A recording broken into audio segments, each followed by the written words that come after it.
Welcome to the Warren Cycling Podcast. My name is Dean Warren. I'm in Munich, Germany today.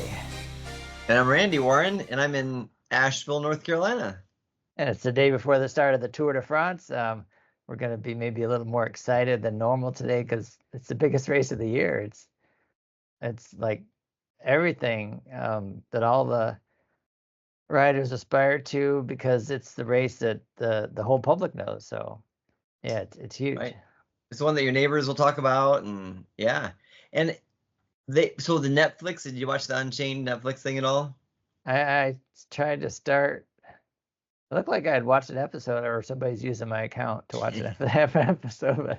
But yeah, but the problem is when I'm overseas, I need to use a VPN because otherwise it says I have the ad supported version and it doesn't work, or it didn't work in Portugal. So yeah, no, I didn't get to watch what I wanted to, but So they try and make it really dramatic, right. And I think they so succeeded, right?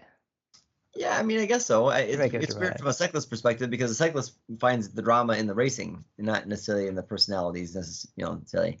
Even Pidcock, I guess, was saying in a press conference, oh, they just made this dramatic. I'm not really trying to beat Carlos. It's like, we're teammates.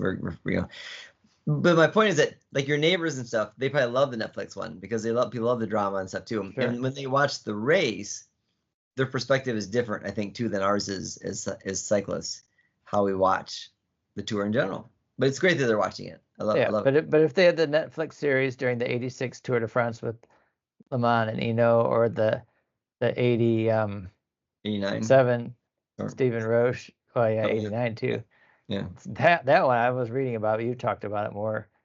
Whew, that was huge drama. Yeah. So, yeah. Well, it's the Warren Cycling Podcast, episode 359. Today is Friday, the 28th of June. So the Tour de France is starting in June this year because of the pushing it earlier because of the Olympics, finishing in Nice, first time finishing outside of Paris because of the Olympics. You're going to be there in Nice. I'm working at trying to get there as well. But in between, there's going to be, so much going on with this tour because you got the four big stars all there that everybody's been talking about since last year, the big four, but none of them are really top form because there's lots of variables with them. Then you got the other two big stars from cyclocross, but the classics, Wout van Aert and Mathieu van der Poel also starting. So it's the first time that all six of them, I guess, have started a race. And Pidcock, really, I mean, stars of cyclocross. I mean, he's world champion. Mountain bike too. And mountain bike, two-time world mountain bike champion, right? So yeah. Yeah, so all this big stars are there, but huge disappointment for us American fans because one of our stars, the Vuelta winner Sepp Kuss, is not racing due to effects from having COVID, which is weird because Tao Gegenhardt had COVID, it's not going to do the tour. Sepp had COVID, not going to do the tour. Remco Evenepoel had COVID, he's doing the tour. Tadej Pogačar had COVID, he's doing the tour. So there's different effects, of COVID on each person and severity, but it was just a revelation yesterday already about Tadej Pogačar saying that he had contracted COVID from going to a funeral. Just one day of training, he said. One day off the bike. So it's just crazy because there's so many variables, so many questions. Like even the first stage, we thought, okay, UAE is going to really pressure and really go full gas up all those climbs that they're going to race from starting at Florence, first time starting in Florence, in Italy, first time starting in Italy, I should say, the tour. And which seems crazy, right? This never started in Italy. And it used to be every other year they would go into a country other than France. But now it's like the third year in a row it's been the start's been in another country. And then, it's frequently now. Yeah, but they go into Italy quite often. They just never started in Italy. Yeah. But it's going to be a very challenging stage, lots of climbing. And so, they thought the pundits, everyone else, maybe us too, that UAE with their stacked team is going to put the pressure right on to see what kind of form Jonas Vingegaard will have. Maybe even Remco Evenepoel and not as much maybe Primož Roglič, who should be maybe the best of the ones that crashed in the Itzulia Bass Country Tour because he was the least injured, but he looked like he was a little fallible at the Dauphiny. So lots of questions there. But now if Taddy's just coming back, recovering and not maybe full strength from not only from doing the Giro d'Italia, but having COVID, maybe they won't be pushing as hard the first stage. And then we thought, okay, Mads Pedersen. That's what Remco Evenepoel was saying that he thinks he's going to be really good for that first stage because he was climbing great at the Dauphiny, and yeah, maybe he would be one. But now with him having had COVID, he's not really not as good shape. So yeah, it's I've been crazy. hearing everything from Alberto Bettiol to Mahoric to Pidcock because they're good descenders. A lot of different people guessing somebody other than Pogačar might win that first stage. So yeah, I think it's gonna be crazy. And I was just actually looking through my fantasy team to see if I should pick some. Right now, I've got Pogačar as my leader for the first stage. Yeah, it's But hard maybe, not to. yeah, well, yeah, but maybe somebody. So I'm looking at my team. Maybe Derek G, who people are touting as a GC contender. I don't think the other GC contenders think he is, and they'll treat him as such. I mean, he might end up finishing top 10 if he's lucky, but I don't think any of the other GC contenders are worried about him. So they might let him, get some time here and there without, because I think he's gonna lose time other times. But maybe a Ben Healy. I put Tom Skins, yeah, too, because he's been riding well too, and he's the kind of guy that can get into a break and maybe do well something like this too. So, yeah, it's gonna be, yeah, it's a lot of for as many people who are all saying basically it's gonna be a boring tour for the overall because Pogačar's gonna walk away with it, which could be or could not be. We're starting off. I guess if he dominates that first day, that'll put a little bit of damper on the enthusiasm for the unknowns in the whole race. But my guess maybe is that he won't. Maybe he's not going to lose a lot of time, obviously, to any other GC contenders. But they might let someone else win that first stage to give them the yellow jersey to make it, and then maybe we'll be till stage 4.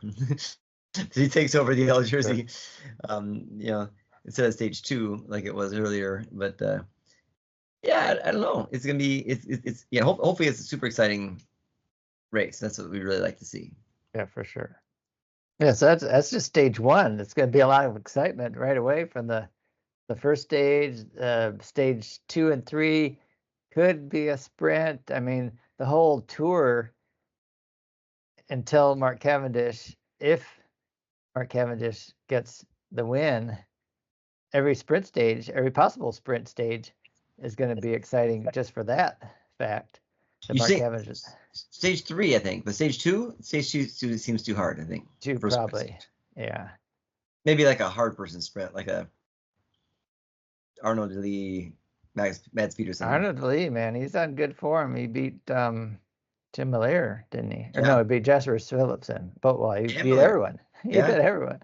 To win the Belgian national championship. There's several national champions will be showing off their national colors in the race, including EF Education has Rui Costa and isn't Sean Quinn? Yeah, Sean Quinn.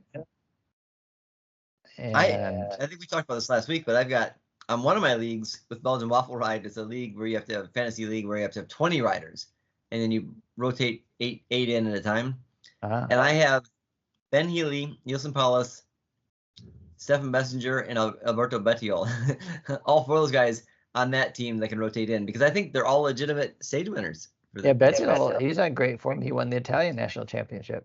Apparently, it was a somewhat complicated course too, and he was very smart and he raced super well. And yeah, he's flying. People are actually, again, I heard some people suggest him as a winner for the first stage. So yeah, right, could be. I think Richard Carapaz is not in his best form, so it seems like EF Education will be more stage hunting, and that gives all the riders a little bit more freedom. Carapaz could go for the polka dot jersey. He's a great climber. I've heard that too. Yeah, I heard that too. Wow. Yeah, and he could certainly, as a stage hunter kind of guy, could be too if he's not going for GC.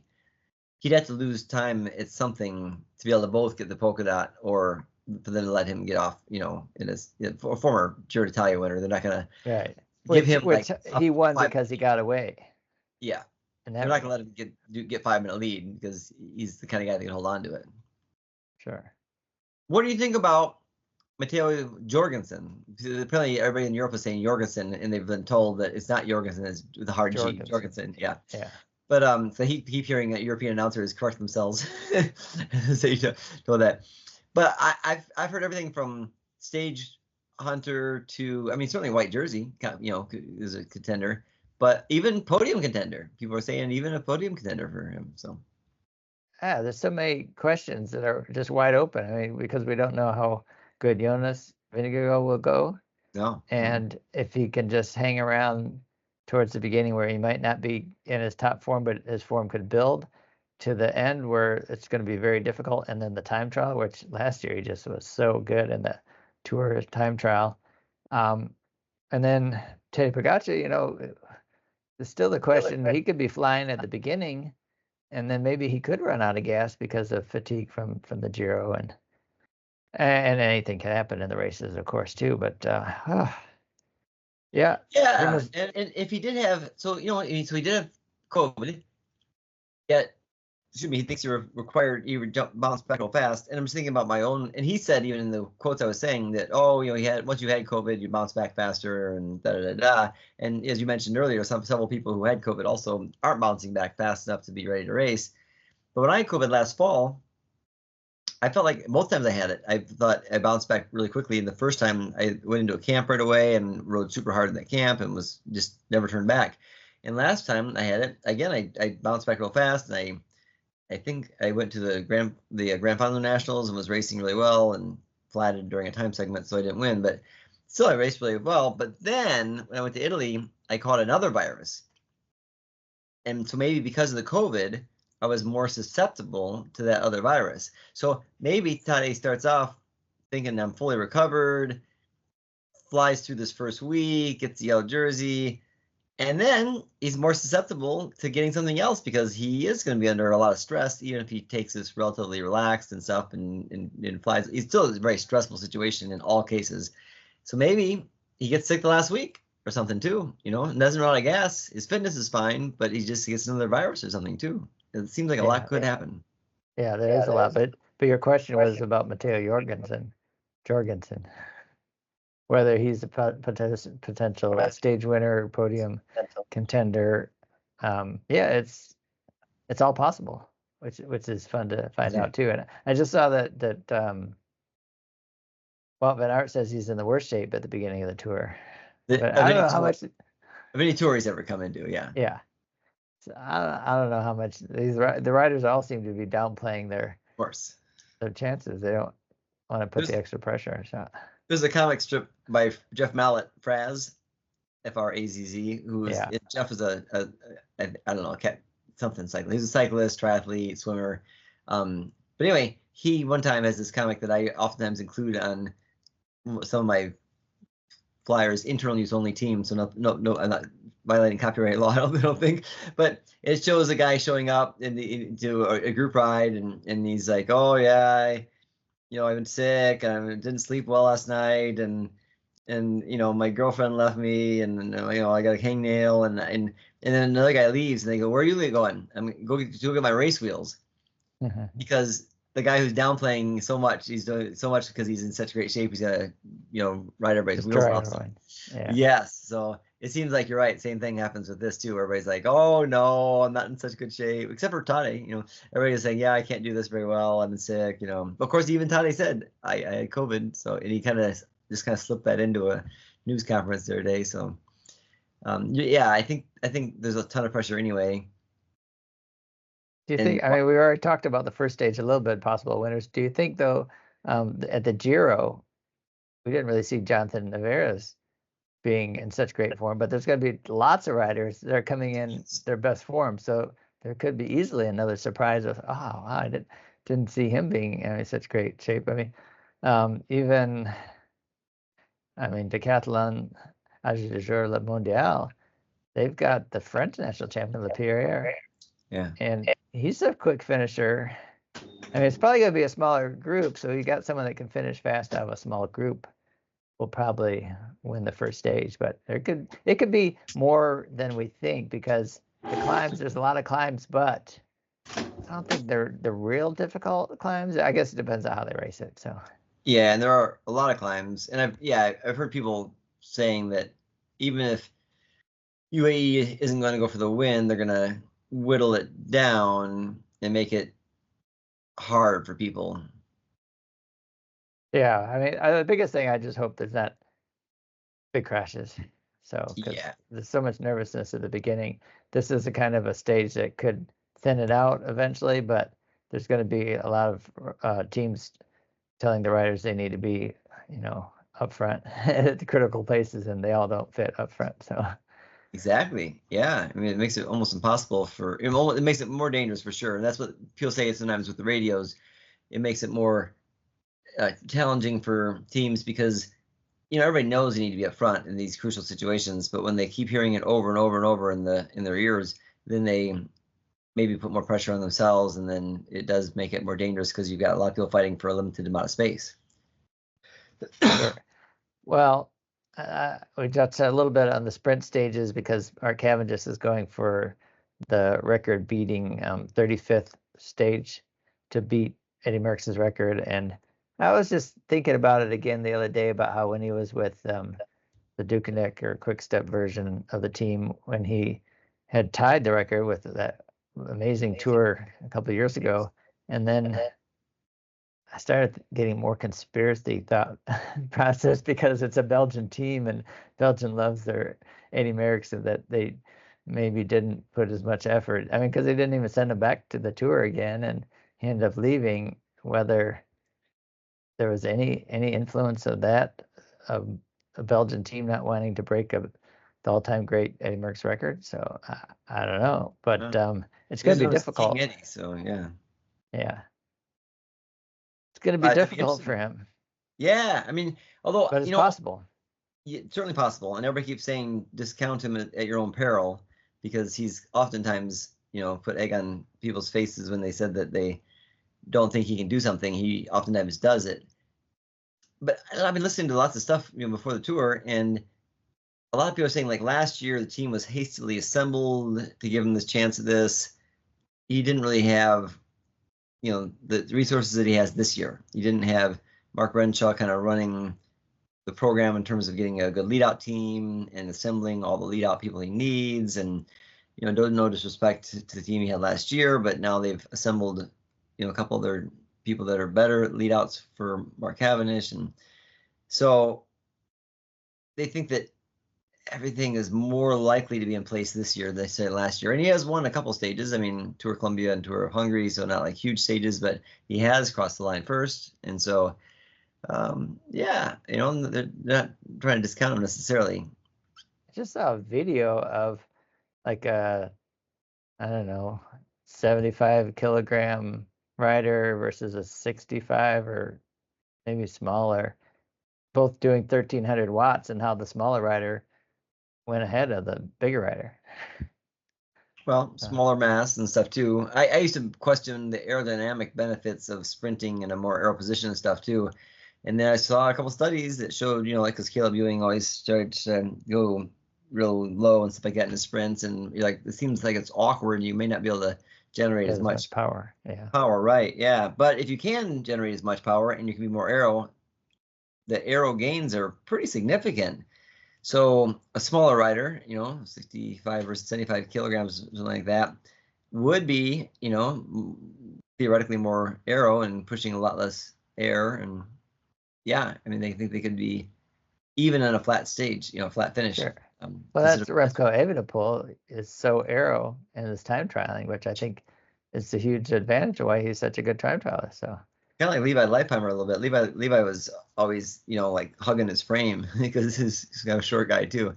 But you're right. Yeah. I mean, that's you think like, And Philippe Ogata is just huge power monster that can put out, and he gets, aero too, but still yeah, a lot bigger mass, and he's not here, so he will not be doing the time trials. The second one probably doesn't suit him very well, but the first one might have, so that'll open things up for Stefan Bessinger and people like that.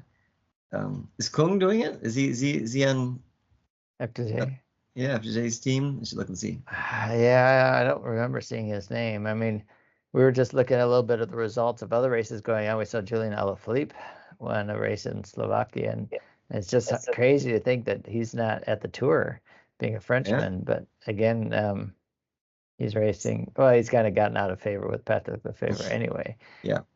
Stefan Kung is on the start list. He is? Yeah, so. He hasn't really won much in time trials in a while, has he? We kind of sometimes lean back on the more historical results of riders, and he was. Josh Tarling's not here, so he's one of the best up and coming new fast time trialists. I mean, Remco Evenepoel is former world champion, so I think he's got a really good chance probably for the first time trial to win. Yep. As he won at the Dauphiny, and not even riding as his top climbing ability, but time trialing. For sure. Yeah, Stefan Kung won the European National Championships European Championships in 20 and 21, and he has kind of shifted a little bit more towards being more of an all-round rider, maybe a classics rider. Yeah. So he won a stage of the Tour de Suisse last year. So that's probably his last biggest win. The Volta Algarve in Bicicleta, he won a stage of that too, 23. But not time trials. Say time trial. He's a 6-time national time trial for Switzerland, including this year. He did not win last year or the year before, but he won this year. So he's time trialing well, though. Sure. Well, if we think about the stage 4, though, it's going to be a nice climbing day. It doesn't finish on uphill, but climbing the Galibier. So we'll get to kind of see the form of the climbers. But then the gravel stage is what everybody's really thinking about on Sunday, a week from Sunday. Yeah. The first day before their rest day. So this coming Monday is kind of interesting. It's the only Monday that they race during the Tour, because then the following 2 Mondays are rest days.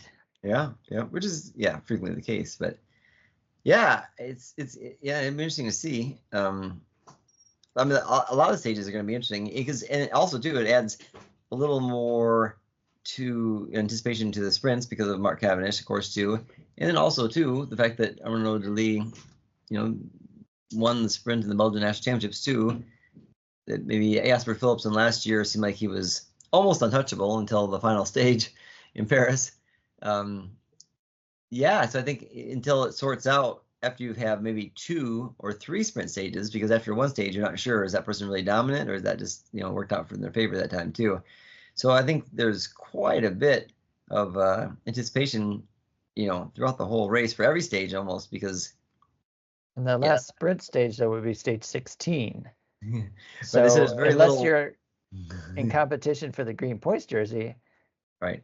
I don't see what sprinters are going to keep racing beyond stage 16. Yeah, except for the fact that finishing the Tour has some appeal to a lot of them. So sure, but then if you're preparing for the Olympics too, you might want to have a couple extra days rest. So a lot of variables. Yeah, or maybe racing but finishing the Gruppetto would be an advantage to also preparing for the Olympics in some ways, depending. They are hard stages, last 3 for sure. So it'd be interesting to see how people approach it. And it's different this year too, because the road race isn't usually, the road race is happening the first weekend of the Olympics lately, but this time it's happening the second weekend. So it'll be 2 weeks. There's a little break there. Yeah. But Jasper Philipsen won the green points jersey last year. I think maybe it's going to be close, because I think Mads Pedersen, who he's had just a great year, I think he's going to target it, and he can get up the climbs. He's lost a little bit of weight, and maybe that's going to be a really good competition. Yeah, and Wow has won the green jersey in the past too, and doesn't seem like he's targeting it, but I think it seems like he might be waiting to see how he does, because he said, of course, he's starting, like you said, in the worst shape he's ever started the Tour before, but he's won 7 stages maybe of the Tour. I should look that up and see, but he's a prolific winner, and if he is in a situation which he could be in the green jersey hunt, he can get points where oftentimes, someone like Phillipson couldn't, and it was more challenging stages and stuff too, and even maybe Peterson couldn't too. So, yeah, I think it's all going to depend on how Jonas is going too, and what the goals are for Visma Lisa bike. Yes, because the pressure goes up exponentially. He's won 9 stages so far, so it went off. Oh. But right, if Jonas is in the yellow jersey hunt, the pressure is kind of off. Well, and he'll be more pressure to help her, but less pressure to win stages. If Jonas is not in it, the pressure to win stages increases exponentially. So. Yeah, like I said, like I keep saying, there's so many question marks coming in with so much anticipation. It seems like every year though, something happens, someone crashes, Of course, and I get disappointed because we lose out on that whatever extra competition that we'd have with the riders all staying there and battling it out towards the end. But ideally it would come down to that last time trial on the last day. Ideally. But that's can't count on that at all. But I think each day is going to be pretty significant. I mean, this is our big race, so yeah, I just can't wait. I can't wait. Yeah, I think too.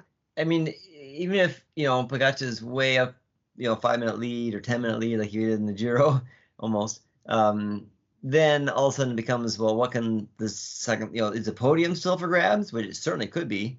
Is Jorgensen maybe going to improve his spot from 6th to 5th? Or, who knows? I mean, there's always drama to be had, even if it's not for the yellow jersey on that final day when you have a time trial finishing it off, especially this time trial, which has been called everything from hilly to mountainous. So that's good. The last time we had a uphill time trial in the Tour at the end, not the last day, but the end. Right, penultimate. Right. Yeah. Yeah, that's when Roglic lost it. Yeah. Yeah, well, it's going to be not Bora Hansgrohe anymore. It's Red Bull Bora Hansgrohe. New different kits. Visma Lisa Bay have different colored kits too. He gets to not confused with the yellow jersey because that's what EF oftentimes changes from pink to something else during the Giro right. Yeah, and Once used to change. They actually changed from yellow to pink sometimes in the Tour, so they wouldn't confuse with the yellow jersey. And traditionally, Visma Lisa bikes, historical teams have not done that, but this year they are. Yeah. Well, maybe they want that bigger contrast when they're wearing the yellow jersey. That maybe, yeah, earn that. Wow, it's who else are you looking for to see? So obviously, I mean, like you said, there might be somebody who we are not targeting at all, but there are people that may, you'd like to see well, or you think would do well. Who else is on your list? Well, Nilsson Paulus has had such a rough year, and he's come back from his injuries, and we don't really know his shape, but last year he was wearing the polka dot jersey for quite a while. I think it's going to be more difficult for him this year. For the polka dot jersey? Yeah, I think so. He was trying to win stages too, and because he was defending the polka dot, it kind of took away from his ability to try and win stages, though, too. And then Sean Quinn's the only other American. We only have 3 Americans. I mean, losing Sepp was a quarter of our Americans, so it's kind of slim pickings for U.S. fans. But I mean, 2 on one team, EF Education. They're both going to be more stage hunting, so we're going to really pulling for those breakaways. Jorgensen's going to be either helping Jonas or going for himself or going for stages. Who knows? I mean, he's been in great shape, and we haven't heard much about him since the end of the Dauphiné, which he was so close to winning. If it hadn't been Ciccone helping Roglic, he probably would have won the overall. So Ciccone is one that could go for the polka dot jersey as well. Yeah. Yeah. Yeah. What's going on with Simon Yates too? I mean, he rode very strongly last year, and have not heard much from him this year. He did Romandy, was his last race, and he was 11th in the GC there. It's not a huge climbing race, but he could even be a polka dot jersey contender. I mean, it depends on how difficult it is to get on the podium. I mean, I think Yates would be targeting podium first, and maybe if he has a bad day or loses time, then he could be going for the polka dot. I don't know. Yeah, possibly. So the Alula Tour, he won the GC there, but that's really his only win this year. He's not been racing particularly well lately. Yeah, So but all these riders are going to be in their best form for the tour, except for the yeah, ones that have said they aren't because of various reasons. But they're already stars, so they're going to be there anyway. But yeah, yeah, yeah. Just like what about Biniam Girmay? You think he's gonna maybe get that breakout win for sub-Saharan African? maybe he hasn't shown. He says he's gonna be stage hunting and he's super motivated, but he I hasn't think really. it's too difficult. Yeah, he hasn't shown anything recently that gives me any indication that he's flying fast right now and has a chance to win. Yeah, so I'm not confident. I'd be surprised if he got a stage win, but I'd like to see him do it. It'd be great. Yeah, I mean, most teams one stage win will make their tour, Yes, especially most for certainly. Intermarché. Oh, for sure. Yeah, yeah. I mean, I wonder. Egan Bernal, he's co-leader maybe with Rodriguez. Um, I think Rodriguez is probably going to be their number one guy. yeah, but I've seen a couple different things. Saying that everybody's all behind Rodriguez, and other ones say that. But yeah, I mean, Brunel's much improved, but he's still not to his best level. I don't, or yeah. the level he was before. And Garrett Thomas, who's rarely been in a helper role, um, is going to be asked to do that this time too. Yeah, and he'll be tired for the Giro, so he's probably going to be taking off days to be able to pick the days that he can help be the helper. Yeah, could be. We And wonder then about Tom Sean. Pidcock will do whatever he wants to do because that's his that's his MO. And he just won a World Cup cross country and short track race too last weekend. So he is very fast, but hasn't shown it necessarily in road racing right now. So it's unusual preparation. But he also is preparing for the Olympics too. So Yeah, but he could um, be good on that gravel day too. yeah, yeah. I wonder about Sam Bennett. He has been sprinting better again this year. Better. Yeah, I would Yeah, be surprised if he won a stage. I yeah, would think I think Decathlon Agitator will get a stage win, but I don't know if it's going to come from Sam Bennett. yeah. Who do you think? Do you think from Felix Gall, who had a great race last year? Right. I don't know. He hasn't been racing as well either, but he could also be a guy that could be polka dot contender if he doesn't Yeah, excel as well as he did last year. I think Gordon yeah. or Lapierre would maybe be their best chances for a stage win. Okay, yeah. Yeah, I mean, it depends too. You wonder, like with Ciccone, is he going to go for a GC or just go for polka dots or just go for stage races? Stage wins too. It's hard to. I think a lot, like you said, the first weekend's going to show us a lot. It'll definitely show us who's going for GC because if you lose a significant amount of time in the first 4 days or in the first week, ending with the time trial, I'd say the first rest day, of course, certainly, but even after the first day or two, for sure, the first 4 days, we have an indication of who's going to be in the hunt for the GC. I mean, it was one thing with Netflix series that was interesting was showing some people were targeting the overall and like when Felix Gall took over for Age d'Azur, that it was like not by plan, it was just by Yeah, circumstance. right. Yeah. So Well, okay, if you go the top four, the big four, Remco Evenepoel, Primoz Roglic, Jonas Vingegaard, Tadej Pogačar, if they were all on their best form, you'd say, okay, some order of top four would be those four, right? yes, And then you see, well, Adam Yates and Almeida. and Almeida, wow, they were Yeah. grinding great at Tour Swiss. Okay, well, they're going to be up there too. So that's six that maybe that would be up in the top 10. And then you look a little bit further down and you think, well, Juan Ayuso, he's going to be good. Carlos Rodriguez, man, they're both doing really well this year. So that's at like 8. It's Maybe almost Matteo 8 at top 10. Jorgensen's, Like Matteo Jorgensen as well, 9. So I mean, man, you almost got a top 10 there, which is a big deal to be top 10. So where yes, does Simon Yates fit in? Does he get in the top 10? And then guys like Felix Gall, who has been up there before, or I mean Roman Bardet, it's his last tour, but I don't see that he can squeeze in to be up that high too. yeah. So It's and probably unlikely Ciccone, to those guys. go I for mean, that. Yeah, yeah, yeah. Yeah, I mean, really, Paulo Bilbao. I mean, oh yeah, we haven't he's talked to anybody about Byron Victorious, and they usually come up with something good. I mean, yeah. I what mean, Mateo he's Mahoric, you just mentioned him, that he could even win the yes, first stage. So first stage.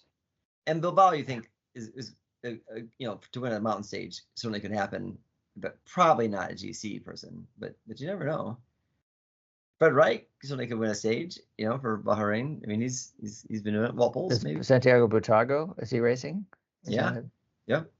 He could be up there too. So yeah, and here it is. All the best guys. Something's going to happen bad to somebody. We can't predict that. Hopefully, it's not going to be a sickness or a crash. Some will have a bad day, but yeah, that's what we're excited about to watch. And anyway, I mean, we're previewing. We haven't made any predictions. We're going to wrap this up. We got a little birthday list to do that we do birthdays on this day. It's a good birthday list. I didn't look at the list yet, but I know. Well, I looked at. Yeah, I know. Yeah, we've podcasted on this day before because we talked one of them on the list. So yeah, I know. Well, I want to just real quick though. So Matteo Van der Poel last year. Oh, well, yeah. We already talked. Yeah. He raced a lot coming into the. He had a strong Giro. He had a very strong tour as a lead-out person. Very weak individually. He is much more rested this year. He's been flying fast this year. He's in the World Championship jersey. He will be leading out Jasper Philipsen. But I think he's going to be a lot more active maybe to go for stages too, don't you think? Yeah. Oh, for sure. Yeah. I would be surprised if he didn't get at least one, maybe more stage wins. But yeah. And he said he thinks the first day is too hard for him. Right. So he says. Depends on how it's raced. Yeah. So in Craig Anderson, though, from that team, he's the kind of guy that could win tomorrow. Yeah, Maxime Van Gils too. Yeah. Yeah. All right. Well, do you want to even predict who you think's going to win the jerseys? I mean, I don't know. That's just silly. You do. No, okay. Predict. It's good. Yeah. Can we pick the same guy, or we have to one has to pick someone else? No, right? Pick the same guy because we can pick the same guy. Yeah, because Kaga's just such an overwhelming favorite. Yeah. It's hard not to pick him. I mean, so I think anybody who doesn't pick him either thinks they know something or wants to be, or they think that that's their chance to win if they pick someone else, and because everybody else is picking them. If you're doing like the fantasy league, which you can join our fantasy league, Warren Cycling Podcast, the official Tour de France fantasy league, sponsored by Tissot, or should I say it? Yeah, Tissot. Yeah. So yeah, right. I think we only have like 5 or 6 people in it so far in our league, but you can join the bigger league too. If you join, you're in the bigger league, which is like tens of thousands. You can be in multiple leagues. Yes. Yep. So yeah, I'm in a couple. I didn't realize. Like apparently I'm in Israel Premier Tech fan league. I didn't realize I was in that, but I am in that league somehow. And it kind of gives you a little extra intrigue. Although sometimes it's more disappointing when your guys aren't doing well or something happens to them. Although the league I'm in with the Belgian Waffle Ride is some other league that you pick 20 riders. Yeah. And then that's a lot of work. It is a lot of work because you can jockey them in. So even with the official league, you can designate a leader, which gets you double the points each day. If they win the stage, yeah. But for the 20 rider league, I don't see how that's going to work, especially because we're traveling during part of that time. But yeah, the Warren Cycling League, that you can just set one team. You do pick Pagacha as your leader overall. He's a chance to win every stage. You never know, but it is fun to do. So, and we're gonna have a prize this year for the winner. Did we have a prize last year? Well, we did, but the person didn't come forward to give us an address where to send it to. Yeah. So we do need that. Maybe they weren't that excited about the prize. So worst case scenario, I have one close by, but Warren Cycling water bottle. You can send a Warren Cycling water bottle. I was going to give one of my athletes today that I forgot to give him water bottles anyway. So. All right, I think maybe Peterson's going to get the Green Points jersey. Over Philipsen. I think maybe it's going to be difficult for maybe Van der Poel to be only helping Philipsen, that he's going to. I don't know, but I'll pick Peterson for the Green Points jersey. I'm gonna pick Arnold Delis for the Green Points jersey. And for the polka dot, that's really the most difficult one because there's a lot of variables that will go into who's gonna go for it. You get in the breaks, right? First you have to get lucky to get in a break, then you have to keep getting lucky over and over and over again. I think Carapaz. I'll take Felix Gall then. I'll say. Good. Those are both good choices, I think. And the best young rider. We have to go with our heart on one of them, Jorgensen. Yes. I mean, Evenepoel could get that even. Yeah, I think Evenepoel was a little conservative. and in in the Dauphiné, and I think he is not going to be conservative in the Tour because he feels a ton of pressure. Belgian press, it's the only country really in the world that has cycling as number one sport. Right, but he says he's relaxed. So yeah, but I saw his interview the other day, and I used to be not as big a Evanpool fan at the beginning because he was so brash and that, but I really like him a lot now. He seems to have it together and I don't know, he really appreciates what he's doing. I think he got knocked down enough with that big huge crash and just sees how hard it is. But yeah, no, he seems to be really gives good thoughtful answers. Seems to be really open and honest about his answers, and he seems to be just I don't know, polite and I don't know. Yeah. I'm a much bigger Evanpool fan than I was a few years ago. Yeah, I think that he's going to push harder, not be so conservative because of the pressure, and try and go for broke and lose some time. Where I think Jorgensen's going to be very conservative, but always trying to be up there. And so I think the chances of Evanpool winning a time trial stage, which I think he'll win maybe the first one in a week, and then losing time though on a mountain stage is pretty high. And Jorgensen I think will be consistent every day. Now whether he can do it for 3 weeks, I don't know. But yeah. And then the other big question is, will Rogo crash or not? Oh yes, definitely. But will it take him out? No, I think no. I think he's gonna finish with bandages on. What do you think? Yeah, I agree. It'd be hard for him not to crash. If he didn't crash though, that definitely increases his chances of being better. So right.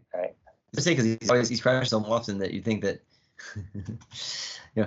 would he do better? Oh, Ruth, we need to say Ruth Winder right now. I knew you wanted to say something about what. Yes. Yeah, we talk about comeback riders because she had retired and came back, and then she's racing that Touring Lotto Women's Tour. That's a pretty good race. Yeah. Yep. She was in a break early on, day 2, I think. Day 1 or day 2, maybe it was day 1. And day 1. And so with Margot Ben Pashnabruka, anyway, and they got 2 minutes and 34 seconds on the field, and apparently I didn't watch it, but a friend of mine did, and he said that they were off on a break and they got through a railroad track crossing, and then a train came, so they actually held up the chase group, which was working really well together, and I think Neodoma was in that, but they didn't, they let them keep racing, so. She got second place, so she was 2 seconds down, but she's currently second place, 4 seconds down after stage 4 or stage 3 after stage 4. So yeah, but 2 more stages. Yeah, there's 2 more stages, including a time trial, but she's still 2:30 ahead of third place, and so Margot is still in first place. So I think maybe she's she's still 4 seconds ahead of her. So yeah, it's just something good going on. It's good to see U.S. rider.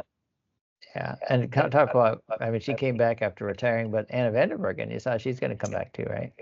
Yes, and so I was thinking in my mind about retiring younger to start a family, but no one's mentioned that. So maybe I just had that thought in my mind, because she's 34 coming back, or she will be 34, and so but just from a human standpoint, I'm wondering, did she want to start a family? Because I thought I saw people on the GCN show when they had a different show back when they used to have guests doing the weekly roundups and stuff too. That's changed so much. GCN, which is not a part of Warner Discovery now. Anyway, I thought someone said she wanted to start a family, and so now I don't think she has. Maybe I just had that wrong. I don't know, but it makes me just wonder on a personal standpoint. Yeah. She's going to be back racing next year, so. Yeah. And all right. And they are losing. I mean, for SD Works, so she's the director sportif. So. I didn't show you that. I do have my road book. I'm reading some of nice articles. Your screen's dark for me. I can't see anything. You're just frozen. I haven't seen anything for a while. So. Okay. And I didn't get one. You always get one. I don't get one. Right. That's what it is. And I asked specifically Vela why I don't get one, and they said you haven't done something. And anyway. So. Birthday list for the 28th of June today. our number one, but he's number 6 on the list, is Larry Warbass, the Michigan professional racer who is still racing for the French team that my friend is the doctor decathlon de jour le mondial. And you can hear Larry a lot on the cycling podcast because he joins them a lot. He was given even every day during the Giro d'Italia. But of course, Larry's biggest He was year on every day during the Giro as he was racing the Giro? Well, he would record some things. I don't know if he got it every day, but he would give him some stuff. Yeah. Wow, that's impressive. That's great. He's signed just through this year with Ajay, but he's been on there for quite a while, ever since Taco Blue Sport team folded in 2018. So, yeah, He's 34. He's 34. Yeah, I don't think he's looking to retire either. So he's looking for a contract for next year. Former national champion, Swiss stage winner. Yeah. His last biggest win was, I don't know, he got 5th in the Giro in 2020. He's a solid rider, on the road captain, very experienced, the guy that could make it in a break and get a win at any moment. So, yeah, and he's a great guy too. We've enjoyed interviewing in the past. And such that the picture I posted on Facebook to wish him a happy birthday this year was when he was in the Hincapie Gran Fondo, and he and George passed me on Skyuka, which is this really hard climb. And I said, hey Larry. He goes, hey Randy. And he knew who I was, and it was great. So then I said, hey, let's catch up at the rest stop at the top of the hill. So he and George passed me and rode away, and then he stopped and we were caught up for a minute then too. He's a nice guy for sure. Yeah. Well, number 1 on the list is Vasil Kirienko. Yeah. So he won the World Time Trial Championships in Richmond. So, wow. Yeah. He's 3-time Giro stage winner as well. It was big time trial, so that was his specialty. He's 43. Yeah. From Belarus. From Belarus, and Belarus also has the white flag, so he's not even from Russia, but Belarus, because Belarus is, anyway, technically, yeah, a puppet state. So, anyway, so yeah, it's number 3 on the list, Pietro Guerra. Picking him because he's 81 years old. We don't always have guys that are that old. Pietro Guerra won a stage of the Tour back in 1971, also at the Vuelta in 68. So he's 81 and he's winning races during our lifetime, but before we were watching.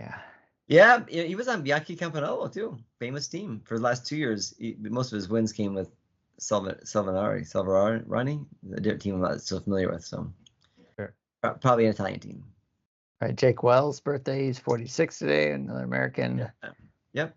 Yeah, Jake and his brother, Troy, they're good racers for a lot of years. We're Facebook friends too. Off-road, yeah.